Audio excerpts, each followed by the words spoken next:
In 1941, the go-ahead was given to create a Class A airfield with 36 hard stands to be constructed on this farmland. Construction started in 1942 and completed in 43. Opened in August 1943 as an airfield for 5 Group Bomber Command. This was RAF East Kirkby. Now home to Lancaster NX611 Just Jane, which has been restored on a 10-year plan to make her airworthy. At the moment they're in year 4. Lincolnshire Aviation Heritage Centre was created by 2 farming brothers, Fred and Harold Panton. They bought Lancaster NX611 as a tribute to their eldest brother Christopher, who was killed in action in 1944 flying in a Halifax bomber, and all the 55,572 men killed in Bomber Command. 57 Squadron was first to arrive with the Lancasters in August 1943, followed by 630 Squadron in November with Lancasters. Both squadrons made this their home base till the end of the war. April the 17th, 1945 saw an accident with a prime bomb falling from a Lancaster 57 Squadron here at their home base at RAF East Kirkby, causing a massive explosion resulting in 6 Lancasters being destroyed and 14 damaged, leaving 4 dead and 13 injured. June the 6th, 2017, we visited Normandy, the D-Day beaches in France. We went to the British Commonwealth War Cemetery in Bayeux, about 25 miles away. We came across 3 graves of 4 RAF men who flew from East Kirkby. Pilot Officer Wilson, Royal Australian Air Force, Flight Sergeants Hannah, Wakely and Henderson, all RAF. So, if you go into the watchtower here at East Kirkby, there's a room with a map board showing where about 95% of the Lancasters were lost flying from this base, including those lost on the base. On the left-hand side of the board, it gives you all the crew casualties, plus what happened to them and a reference number. We checked all 4 names, all with the same reference number, 79. We went to the map side of the board to find number 79. Checking Normandy area first, because that's where all the action was at that time. No luck, 79 wasn't there. We then checked the lost in France, not known where, and there was reference 79. We then checked out the reference books. We found reference 79. This is what we found. Lancaster ND 685 Q for Queenie, shot down June the 7th, 1944. Pilot Officer Alan William Wilson, Royal Australian Air Force, Australian, killed in action. Navigator Flying Officer Jack Moshell, Royal Australian Air Force, Australian, prisoner of war. Bomb aimer Sergeant F.J. Bill Roach, Royal Australian Air Force, Australian, prisoner of war. Flight engineer George Bellamy, RAF English, prisoner of war.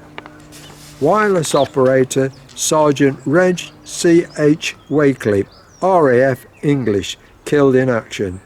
Mid-upper gunner Sergeant Alex M. Henderson, RAF Scottish, killed in action. Rear gunner Sergeant James Hannah, RAF Irish, killed in action. We know they were attacking a marshalling yard in Caen, flying at 3,000 feet when dropping their bombs instead of the 10,000 feet. This was to avoid too many French civilian casualties.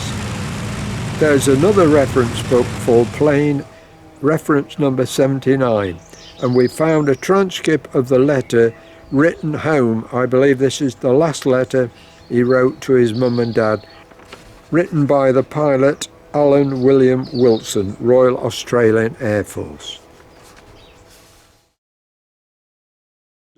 The centre has made a small chapel in one of the buildings. On the wall either side are the names of the men killed in action from 57 Squadron, and on the other side men killed in action from 630 Squadron. And at the mate gate there's a memorial to both squadrons. Right. Losses at East Kirkby. 164 Lancasters lost, including operational accident and crashes. 819 aircrew killed in action. This is the 9th 1940s airfield visited this year, and a total of 1,101 Lancasters lost. Back to the present time and the restoration of the Lancaster. They have received the trailing edge of the wingtips which have been cast, but it's not all good news, as Keith explains. One of the skins on the wingtip was not sitting correctly. A new one had to be made, so Simone is back at East Kirkby showing us how to operate the English wheel with one hand. What, the new one or this one? The ones they made, Yeah. they made the bottom half wrong. Oh, did they? They put the straight bit on it, where it's supposed to be like a lap joint. Oh, they were in two, were they? Yeah. Made in two sections. Yeah, you can see them there, look. See where it's split? Oh yeah. And there.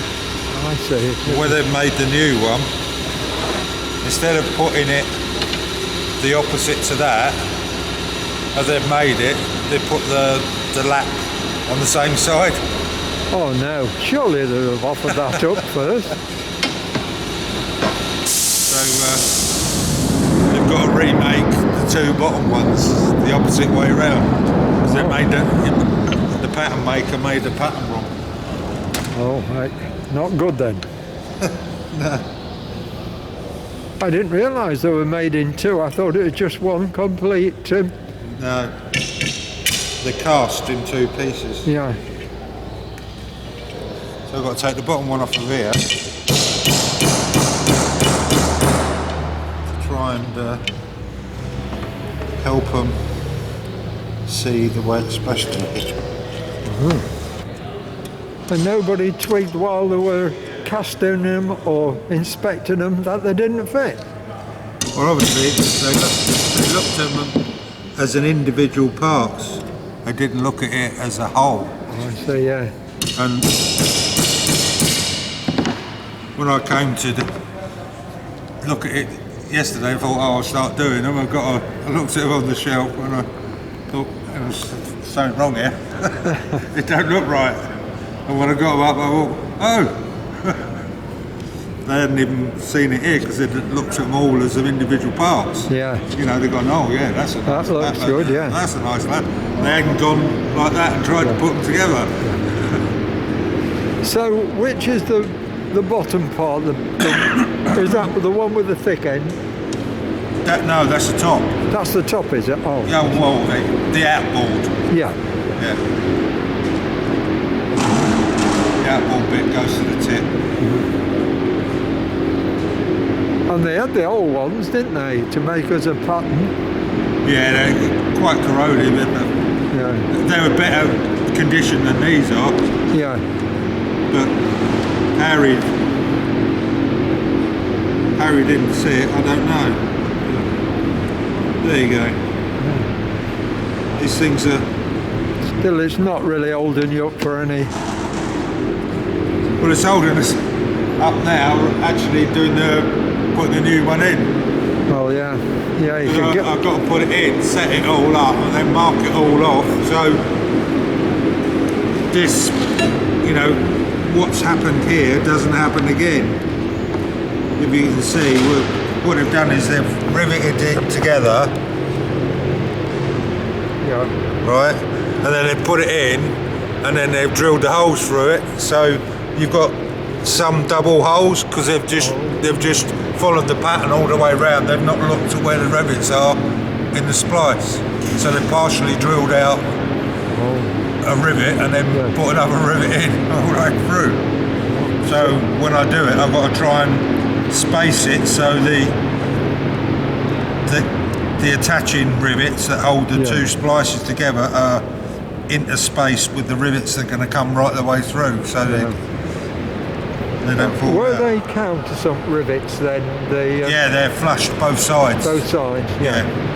And how many rivets? What, it's about 4 inches long, isn't it?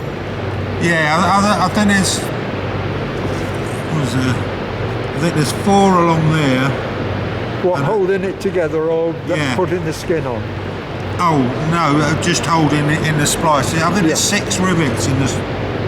6, maybe 7 rivets in the splice. And when they did it in wartime, they kind of drilled them out like some of them. Well, I should imagine what they did was that they were just assembled by, you know, someone on a bench. They just got the 2 bits, drilled the rivets, put it on the rack ready, and then someone just came and took the whole piece off the rack, put it in the thing, and just drilled it off. Yeah. So here's another one hiding there, look. There. Oh, yeah. Yes. I see, close to where the rivet went. Yeah, it's partially gone through, look. Yeah. You see that one's, they've actually drilled through half the rivet. Yeah, and that so one. You've got the figure 8 holes, haven't you? Yeah. I think right through dismantling all parts of the Lancaster, they've been double riveted, haven't they? Double-headed, figure 8. Oh, holes. Yeah. Yeah. Because lots of the parts were pre-assembled. Yeah. And they've just got it, slammed it together, and just made the holes through. Yeah. They wouldn't use as much finesse as you use nowadays. No. Because it was just kind of get it done, get it out there. Yeah, as long as it lasts 40 or 50 hours, it'll be all right. Yeah, well, was it 14 days they reckoned at one point, wasn't it? Yeah. They were losing them nearly as quick as they were building them.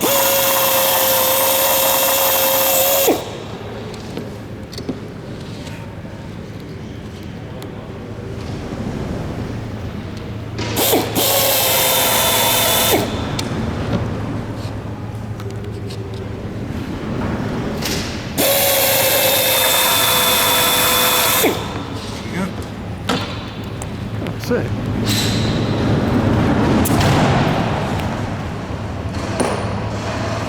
Oh, the 2 faces. Yeah, you can see now, Harry. See, like that. Yeah. And then they're put together like that and then riveted through. Yeah. And are the faces pretty good still, or have they got kind of honeycomb? What, the new... that face. Oh, that looks pretty good still, doesn't it? Yeah, well, they've had a jointing compound between. Yeah. So the moisture hasn't got between it, really. It's You just can on see there. the holes, can't you? All different. Yeah. I thought they were all jig drilled.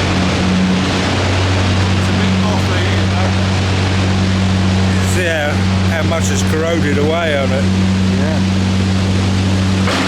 It really has eaten away, hasn't it? Oh yeah. It's a magnesium. Yeah. That's what goes. Oh, good. Right, thanks for that, Keith. That was interesting.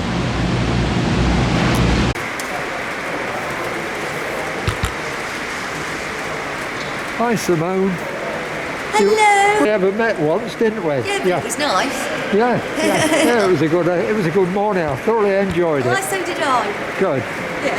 What been doing to your arm? I fell off my motorbike. Oh, So dear. this is Richard, who works with me. Hello, Richard. My right-hand man. Yeah. Yes.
A little bit awkward with one hand.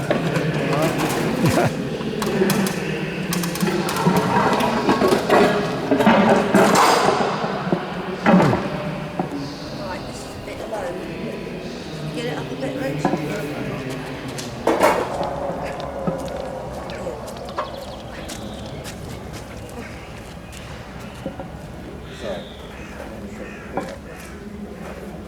You want to go best, right, yeah, go from there all the way up. In a bit.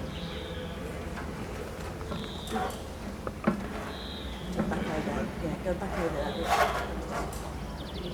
Out the touch.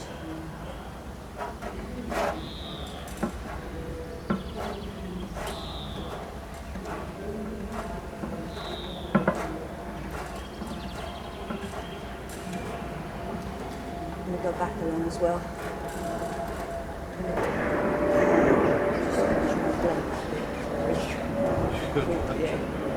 Don't stop in the middle of the jaw, see what's hanging off. In between.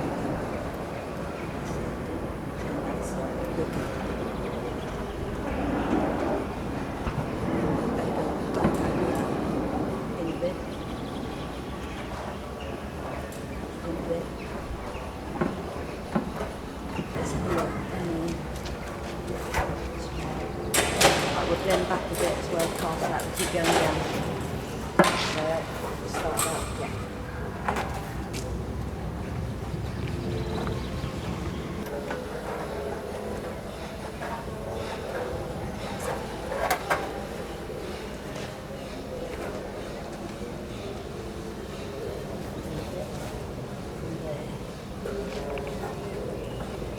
Down 4 inches, back to the wide end.